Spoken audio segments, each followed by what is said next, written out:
Welcome!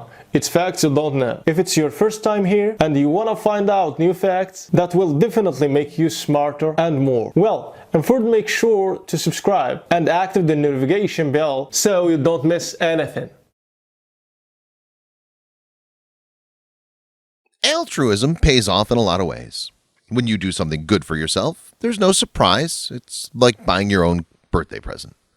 It feels nice, but the feeling ends once the activity ends. Yet, just think of doing something for someone else gets you anticipating and excited. You start to imagine possibilities. It starts to feel like fun even before you start. You experience positive emotions without even doing anything. When you actually do a good deed, it's a surprise because you don't know how others will respond and how it'll turn out. We feel good about ourselves when we do something for others. Doing good also means we are good. Aristotle, the Greek philosopher, felt this was the best and only way to be good, by doing good. Thinking alone doesn't count. It's what you actually do. And not only for your family and friends, that's easy. But what you do for strangers is what counts the most, and it's a true test of character. According to Lambert, our good deeds strengthen our relationships with people around us. She said, "Their pleasure in receiving provides positive emotions for both you and them, even if it's a stranger. The pleasure of watching someone smile in surprise is great."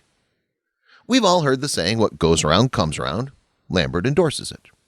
She said, "Good deeds often come back to us when we least expect it and offer a source of future happiness. They create a sense of community, a feeling of togetherness, and an obligation of mutual responsibilities for and towards others. When societies do this, there's less violence and crime, more tolerance and generosity, and individuals and their families can grow and be safe. Plus, it's nice to walk down the street and have people say hello rather than honk at you and wave in anger." A young Muslim millionaire who's died from cancer spent the last 3 years of his life giving away his entire wealth to those in need while defying his illness. Ali Banat, born February 16, 1982, an Australian-based charity worker, social activist, philanthropist, entrepreneur, and founder of the MATW, Muslims Around the World project, passed away on Tuesday, May 30th, 2018. Ali Banat, an Australian who became known internationally for his emotional video, Gifted with Cancer, captured viewers' hearts as he explained how his worldly possessions meant nothing to him once he discovered he didn't have long to live. "I got rid of my cars. I got rid of my watches, even my clothes," he said in the video, which was recorded 4 months after his diagnosis in 2015. "I took them with me overseas and gave them to a lot of people there. I wanted to try to leave this world without anything." After doctors told him that he had 7 months to live, Mr. Banat sold his successful business in Sydney and flew to Togo, embarking on an emotional trip that would define the final years of his life. The African country is one of the world's poorest, and moved by his experience of meeting local Muslims, he decided to use his money to raise funds to build a mosque and a school, encouraging others to join in his endeavor by establishing a charity, Muslims Around the World project. His possessions, including a Ferrari convertible, diamond bracelet, and dozens of pairs of designer sunglasses and shoes, which he said he donated to a couple of brothers in Africa. "Driving something like this doesn't really cross my mind anymore. It's not something I'd want to do anymore," he said in the video next to the Ferrari. He added that the smile of one child who'd helped to clothe was more than worth it than owning his Ferrari. Ali Banat was a wealthy young man from Sydney, Australia. He had all the good things money can buy: luxurious rides, designer wares, you name it, he's got it. But there was one thing which he had which money couldn't buy. In his words, he puts it thus: "I've been gifted by Allah with cancer throughout my body." He had wealth, but couldn't buy health. The year 2015 was the turning point for Ali as he was diagnosed with stage 4 adenoid cystic carcinoma, a cancer that spread throughout his whole body. The doctors told him he had just 7 months to live. A way of letting him know to go prepare for final rest, Allah, in his infinite mercy, granted Ali 3 more years to push forth good deeds. Above all, he was honored with death in the blessed month of Ramadan, a period in which the gates of paradise are widely open, that of hell is closed, and the devils are chained. His death sent shocking waves to the entire world as both Muslims and non-Muslims were beneficiaries of his charitable works. His story kept me so emotional that I decided to admonish myself and you on the following key points derived from his lifespan. Just like me, you might not have heard of Banat before, but his story resonated with the millions of people who came to know him after his Gifted with Cancer video went viral. Such was his diagnosis of fourth-stage testicular cancer that it completely changed his life, and he decided to donate all his wealth in charity to Muslims around the world, his own project helmed in October of 2015. Earlier in 2015, Banat was living a pleasant life in Greenacre, Sydney's southwest, with his wife and family in Australia. He made a comfortable living, running 2 successful businesses in the city, and as he showed off in the viral video, his huge bedroom lined with Louis Vuitton shoes, the only brand of footwear he wore, along with a bracelet that cost him $60,000, with one of his cars which included a Ferrari Spider worth $600,000, one could see that ever since he got sick, none of it meant anything to him. He said, "When you find out you're sick or you don't have much time to live, this is the last thing you want to chase. And that's how we should live our lives every day."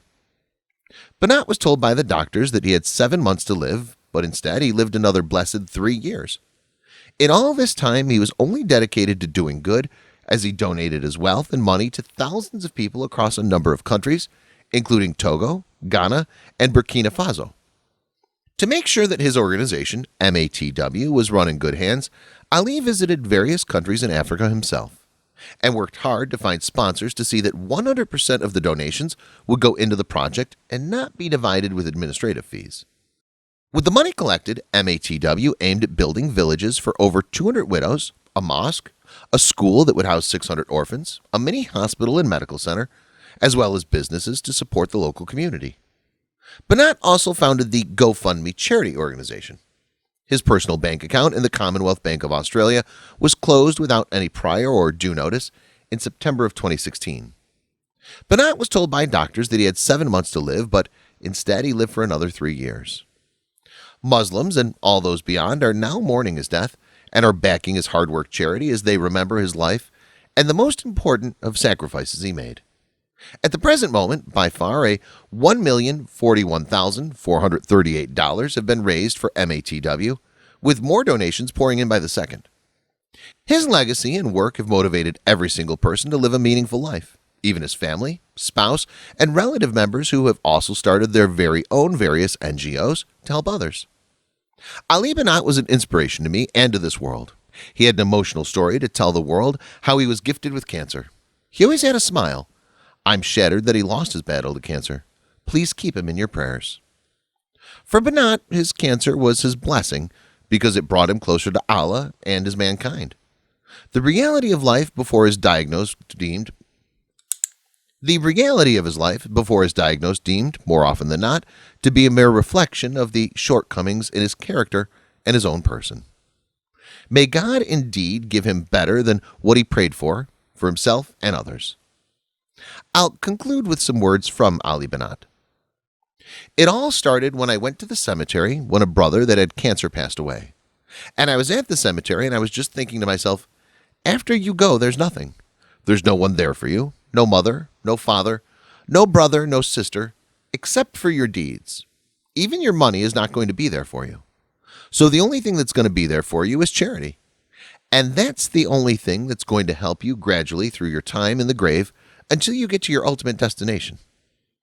Many Muslims commenting on social media considered his death in Ramadan as a gift from Allah for his good deeds. His charity was set up to help continue his good deeds after his death. The businessman turned humanitarian, who was from Greenacre, Sydney, died last Tuesday. We feel that we do not get the credit which we expect from our doing, and it normally goes to others who do not deserve. Let's keep it simple as boomerang comes back to its user. Same as good things automatically bounce back to you. If any good is done to get the credit, then it will be a business as you want something in return. Good deed is what you do and forget it. Good deeds are never hidden. Sooner or later, people realize the truth. I'm under the impression of one popular saying by Abraham Lincoln. If you want to be popular, popular others. So now you are done with your good deeds. If you really want to feel good, then start making them feel good. People will be much closer to you when you like them, love them, and give credit to them, and you'll definitely get the same reflection. This will ultimately give you a mental peace and satisfaction. As Mahatma Gandhi said, in a gentle way, you can shake the world. Ali lived the last years of his life in service of others. He built a masjid in Africa and set out to establish a school for hundreds of orphans, as well as other projects through his charity, Muslims around the world. Thanks for watching. Please like and share the video in social networks. We'll be right back to you as fast as we can.